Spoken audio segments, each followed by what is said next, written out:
Welcome back, everybody, to Mitchell Makes Vids, where we spotlight stocks with enduring strength.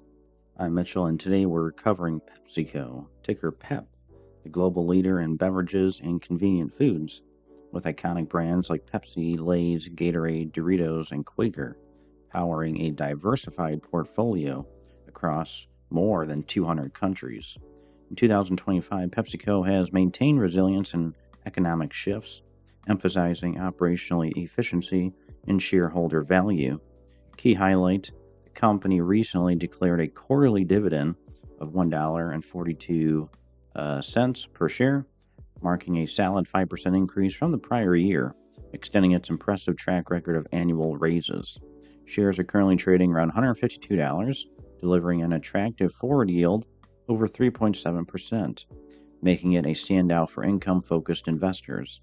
Analysts maintain constructive views, with average targets suggesting modest upside in a defensive consumer staples play.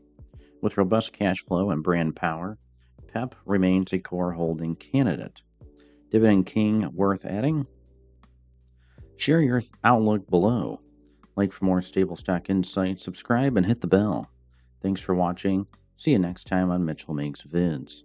Guys, check the links in the video description below. Make some money. Become a member of my YouTube channel today. And we'll see you in the next one.